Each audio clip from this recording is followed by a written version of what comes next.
In the emergency room, chaos erupts when paramedics rush in with a pregnant woman, her neck torn and bleeding. Doctors believe some wild animal attacked her on the streets. Before they can fully stabilize her, contractions begin. The team scrambles, performing an emergency C-section, and a healthy baby boy enters the world while his mother fights for her life. Years later, the story jumps to a new scene. A young couple arrives for what looks like an underground party, but instead of a nightclub, they step into a massive industrial freezer, its ceiling lined with hanging carcasses. A security guard blocks the far door until the young woman leans in and kisses her date with sudden intensity. Only then are they allowed inside. Music pounds against the metal walls as they enter the main hall. Neon lights flash, and the boy quickly loses sight of his partner in the crowd. When he finally spots her, a nearby dancer shoves him hard, and confusion hits. Around him, strangers stare with sharp, unfriendly eyes. From the ceiling, a strange red liquid drips onto his hand. In an instant, the sprinklers activate, drenching the dance floor. But this is no water, it's blood. Partygoers erupt in cheers, arms raised to the rain of crimson. The boy stumbles in terror, slipping on the sticky floor as laughter and music merge into a nightmare. Crawling toward the exit, he takes kicks and blows from the ecstatic crowd. Suddenly, his hands meet a heavy boot. He looks up to see a dark figure, Blade, the vampire hunter. Blood stops raining, and the revelers hesitate, sensing the shift. Then, the slaughter begins.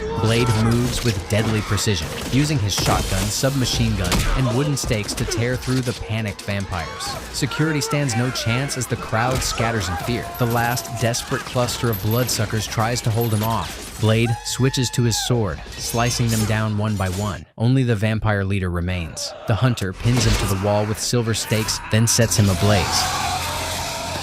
By the time police arrive, all that's left is a burning corpse and one traumatized survivor trembling on the blood-soaked floor. Blade has already vanished into the night. The charred vampire body is taken to the hospital for examination. In the morgue, doctors begin the autopsy, unaware of the danger. The corpse suddenly twitches, then rises, attacking a male orderly first, then lunging for the female doctor who came to study the strange blood sample. She tries to escape, but fails, and his fangs sink into her neck. The hallway erupts with movement as Blade appears and severs the vampire's arm in one clean strike. Snarling, the creature leaps through a hospital window and disappears into the night. Blade turns to the bitten doctor, raising his weapon to end her suffering. But a memory flashes. His mother, the pregnant woman from years ago. She had been the first victim. Blade lowers his weapon. Instead of killing the woman, he grabs her and carries her into the night as police bullets chase him. They flee to a hidden safe house, where his mentor, Abraham Whistler, waits. The old hunter studies the injured woman grimly, warning that she may soon turn into one of the creatures they hunt. Blade stares at the frightened doctor, unable to finish her off. Whistler steps in, noticing the name on her badge, Karen Johnson. He explains that there might still be a chance to slow the transformation. He prepares a brutal injection of garlic extract, a compound that burns like fire in the veins but can halt a vampire infection. Karen writhes in pain as the treatment begins. Far from the safe house, the Council of Elder Vampires gathers. They speak in whispers about the disaster at the bloodbath party. Their leader declares that the culprit is Blade, the infamous Daywalker, a half-breed who hunts his own kind. The elders summon Deacon Frost, a young and ambitious leader of a lesser vampire house. He too is a half-blood, turned rather than born, and carries the stigma of it. The council blames Frost for drawing Blade's attention and endangering their secret world. For centuries, vampires have lived in the shadows, and the elders insist that is where they must stay. But Frost has no interest in hiding. He dreams of conquest, a world ruled by vampires with humanity enslaved or converted. He leaves the meeting with defiance, promising that change is coming. Back at the safe house, Blade visits his trusted weapons dealer, stocking up on fresh garlic essence and a higher dose of his own serum, a painful injection that suppresses his bloodlust. Meanwhile, Karen regains consciousness. She is still human. Exploring the room, she notices Blade's sword and reaches for it, only to recoil in shock as hidden spikes snap out, ready to punish any unauthorized touch. Blade returns as Whistler studies Karen's notes, suspecting she is close to uncovering something important about the vampire condition. conversation. The conversation unfolds while Blade injects himself with a stronger dose of serum, his body tensing against the agony. Karen listens in secret, but eventually the hunters confront her. Realizing they can no longer hide the truth, they reveal who they are and what they do, traveling from city to city, tracking and destroying vampires wherever they nest. Karen wants to deny it, but the memory of the burned corpse that refused to die forces her to accept reality. Whistler gives her a tour of their arsenal, silver weapons, garlic, and his newest invention, a powerful ultraviolet spotlight capable of reducing vampires to ash. Blade agrees to test it in the field soon. Whistler warns that the vampires will not forget her face, and from now on, she will never be truly safe. Before releasing her, they arm her with a small canister of garlic spray. As she leaves, Whistler gives one final piece of grim advice. If the hunger comes, it's better to own life than become a monster. Elsewhere, the vampire elder Gitano finds Frost in the restricted archives. The young vampire is scanning ancient scrolls with modern computers, searching for secrets the elders have long guarded. Gitano slaps him across the face, furious that a half-blood would dare enter the domain of House Erebus. Frost refuses to explain his plans, only smirking as the elder storms off. In the quiet room, the computers continue to decode the forgotten texts, hinting at the dangerous path Frost has chosen. Blade drops Karen off at her apartment, giving her one last warning: stay alert. On the way up, she notices something odd. Several strangers in the elevator have identical tattoos on their necks. When she steps out, two of them follow. They trail her for a few steps, then vanish. Back inside her apartment, she barely has time to breathe before someone knocks. A police officer stands in the doorway, but something's off. His tone is threatening, and his eyes are cold. When he steps too close, Karen blasts him in the face with her garlic spray. It does nothing. Before panic can take hold, Blade steps into the room. The hunter reveals the truth. This man isn't a vampire, not yet. He's a familiar, a human servant hoping to be turned. Blade beats the cop down and points to the tattoo on his neck, the same one Karen saw earlier. It's a mark. He belongs to Deacon Frost. Downstairs, they open the trunk of the cop's cruiser and find coolers full of donor blood. The pieces start to fall into place. But just as Blade tightens his grip, the familiar breaks free. With Karen holding him back and a crowd nearby, Blade hesitates. The servant escapes into the street. After a short argument, Karen makes a choice. She climbs into the car beside Blade. She's not going back. She knows it's safer with him and insists she won't stop searching for a cure. Later that night, they spot the familiar returning to his car. The chase leads them through the dark city, straight to a hidden vampire club. Guards stand outside the entrance. This place isn't just a nightclub. It's a crypt. Blade arms Karen with a pistol loaded with silver rounds and walks in like he owns the place. Inside, another party is in full swing, but the vibe is different. No dancing this time. Guests sit around tables listening to an electronic set performed by a DJ and two Asian singers. Near the bar, Blade spots the familiar. He pushes through the crowd and tackles him, sending nearby guards flying. The chase leads through the kitchen,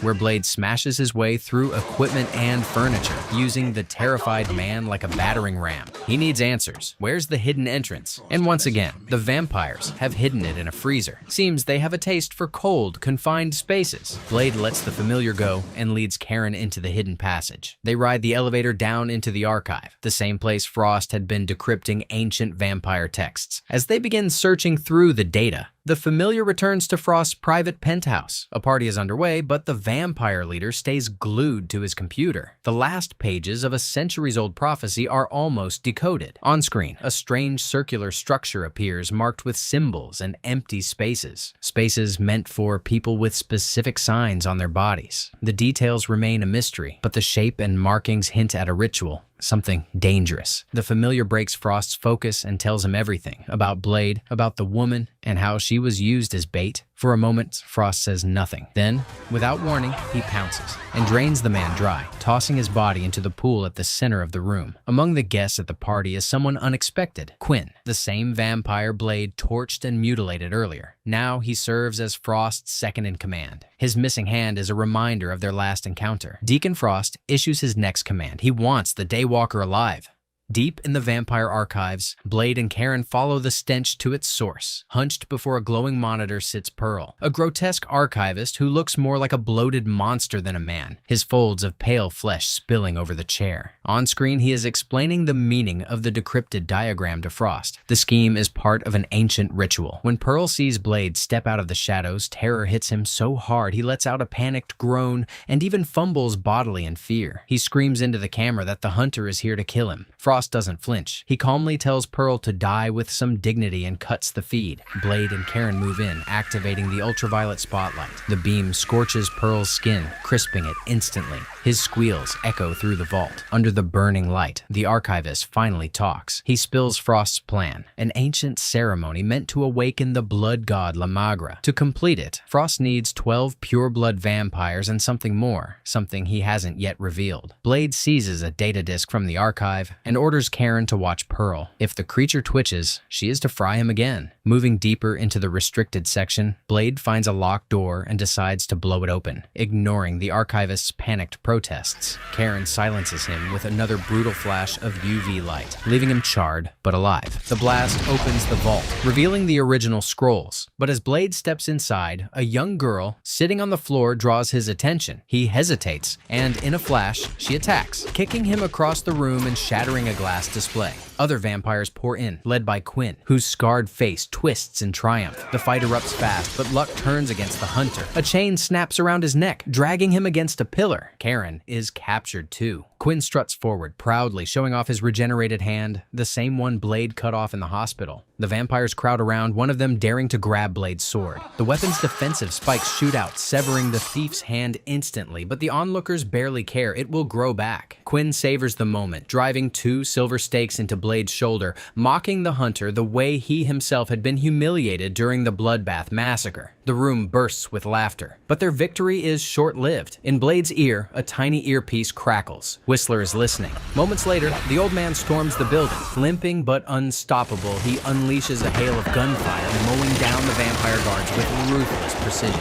Blade and Karen seize the distraction, breaking free and diving through the blast hole Whistler carved open earlier. The trio races into a service tunnel leading to the city subway. As they flee, Whistler tosses a heavy explosive into the archive. The detonation rips through the chamber just as a subway train thunders past, cutting off their escape route. A flying fragment smashes into Whistler's face, but he presses on. Blade and Karen leap into the tunnel, dodging between the roaring trains. In a brutal chase through the dark, the hunters and vampires battle between the tracks. One by one, the creatures fall. Quinn loses another hand, then slams headfirst into the side of a moving train, counting the cars with his skull. Blade and Karen grab hold of the last car of a speeding train, vanishing into the night as the surviving vampires are left behind. Back in the safety of the hideout, Blade injects himself with another dose of serum. He explains to Karen that he isn't a full vampire, but something different, something in between. His words are short, but his eyes reveal the weight he carries. Later, Whistler continues the story, filling in the pieces. He tells Karen that he first met Blade when the boy was only 13, wandering the streets and feeding on the blood of vagrants. Whistler nearly killed him, mistaking him for a vampire until he realized the truth. Blade's mother had been bitten during the final days of her pregnancy. She died, giving birth, and the attack altered her child's genes. The result was a half-breed unlike any other, a daywalker. Blade carries the strength and speed of a vampire, but can walk in sunlight and withstand silver. His curse is the thirst, a hunger that never truly fades. Lately, the serum buys him only brief moments of relief. Whistler's own past is just as tragic. He confides that a vampire once slaughtered his entire family, a guest he had foolishly welcomed into his home. That day, he swore to hunt the creatures until his last breath. He warns that something big is coming in the vampire world, and all signs point to Deacon Frost. When Karen steps into Blade's room, she says she finally understands who he is. Blade answers quietly that she can't know everything. He's not human, not really. She tries to convince him otherwise, but he admits his mission has always been personal. Since the beginning, he has been hunting the monster who attacked his mother and made him this way. Meanwhile, at Frost's penthouse, Quinn returns in disgrace. His master's girlfriend mocks him, biting into his freshly regenerated stump for fun. Frost himself reminds Quinn that Blade must be captured alive. Soon after, the vampires carry out a brutal display. At sunrise, a hooded prisoner is dragged to a desolate shoreline. When the bag is removed, the elders of House Erebus see the face of Gitano, the old clan leader. Frost rips the fangs from his mouth with pliers, strips him bare, and forces him to kneel facing the dawn. The first rays of sunlight set him ablaze. Moments later, his body bursts apart, scattering ashes across the sand. Hand in hand with his lover, Frost watches the execution like a coronation. At the next council meeting, Frost arrives with Gitano's fangs, claiming his seat at the head of the table. He demands 12 volunteers for a special ritual, the final step toward his plan to awaken La Magra. Back at the hideout, Blade and Whistler study the spoils from the archives. The hunter presents a fragment of the scroll in the stolen data disk, while Whistler promises to decode Frost's plan. Karen, now more determined than ever, sets up her medical equipment. She has developed a new compound, one that makes vampire blood boil on contact. A test under the microscope ends explosively, shattering the glass. While drawing Blade's blood for further study, Karen learns another truth. Whistler is dying of cancer. Even with his tough exterior, the old hunter's time is running out. Later, when Karen examines the healing bite on her neck, Whistler finds her. He warns that she looks pale, and if the infection takes hold, she might turn in a day or two. She asks him not to bury her before it's certain. Blade leaves to restock his serum. In the city streets, he finally comes face to face with Deacon Frost. In broad daylight, Deacon Frost finally steps into the open, his skin coated in thick sunscreen. One hand grips the wrist of a small Asian girl, his hostage. He approaches Blade calmly, eager to meet the Daywalker face to face. Frost speaks with cold arrogance, claiming that humans are nothing but cattle, trembling at the sight of hunters like Blade. He calls vampires the superior race, destined to rule the earth. Blade doesn't flinch. He looks over the symbols of the ritual Frost is planning and dismisses him as nothing more than a petty pretender. With a smirk, Frost shoves the terrified girl into traffic and sprints away. Blade lunges forward, snatching her out of the path of an oncoming bus. The child doesn't say a word, only bolts into the crowd and vanishes. While the hunter confronts Frost on the streets, Karen and Whistler continue testing her experimental serum in the hideout. She believes the formula could help cure newly turned vampires and maybe even suppress Blade's hunger for good. But before they can finish, the safe house comes under attack. Vampires swarm in, and although the pair manages to kill several, they are ultimately captured. When Blade returns, he finds the place ransacked. Karen is gone. In the dim light, a blood-soaked sheet covers Whistler, who clings to life just long enough to leave a message. He explains that Frost has taken Karen and plans to trigger a vampire apocalypse that will erase humanity from the earth. The old man finally understands the translation. Blade himself is the key to summoning La Magra, which is why they need him alive. Whistler begs Blade to end his life before the infection turns him. The hunter resists, but in the end, he places the loaded pistol in his mentor's hand and walks away. A gunshot echoes through the empty warehouse. Blade returns to his room, watching Frost's taunting video invitation, summoning him to the Edgewood Tower. Karen, now in Frost's clutches, faces the vampire leader directly. He toys with her, hinting that Blade must have claimed her already, then offers her a choice: transformation or death. She responds with defiance, insisting she'll survive a bite and cure herself. Frost laughs at her confidence, calling her a fool. When she calls him tainted, not a true evolution of the species, his calm cracks. He rants about La Magra, the blood god, and the coming apocalypse that no serum could ever stop. Moments later, the sound of engines and gunfire shatters the air. Blade arrives. He loads silver stakes, forged bullets, and syringes filled with Karen's lethal serum. The lobby erupts into chaos as alarms echo through the tower. Frost retreats to his penthouse. Blade pushes higher, only to face two elite vampire guards waiting at the top floors, ready for the final showdown. Blade faces the elite vampire guards on the upper floors, testing Karen's new injectable weapon.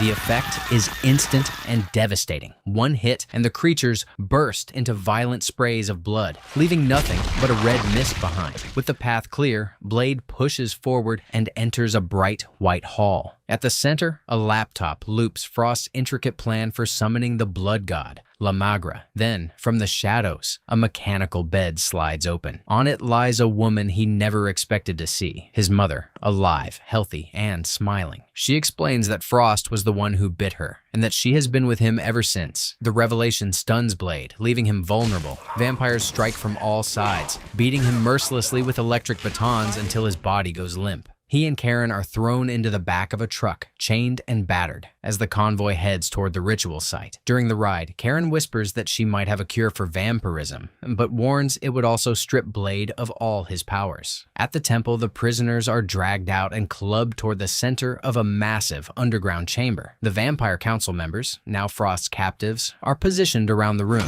Quinn knocks Blade to his knees, and the hunter trembles with thirst, barely hearing the words of his enemies. Frost toys with Blade's weapons, spinning the sword and examining the syringes. Mistaking the vials of boiling blood serum for the Daywalker's injections, he casually tosses them aside. Karen is hurled into a dark pit beneath the temple, where a half-feral blind vampire crawls toward her. In the twisted figure, she recognizes her old co-worker from the hospital, now nothing more than a monster. He fumbles to speak, but she fights back, smashing him down with a heavy bone before climbing out of the underground lair to search for Blade. Meanwhile, the hunter's cage awaits. Blade is locked into a towering device that drains his blood like a living juicer. His mother closes the chamber with a soft hiss. She asks for his forgiveness, calling him by his human name, Eric, before confessing that she long ago surrendered to the hunger. The ritual begins. Around the hall, the vampire elders are placed in a perfect circle. Channels in the walls fill with Blade's blood, connecting to carved patterns in the stone. Sparks of dark energy ripple through the temple. By the time Karen reaches him and forces the chamber open, the process is already underway. Blade collapses to the floor, weak and barely conscious. Karen makes a desperate choice. She tells him to drink from her,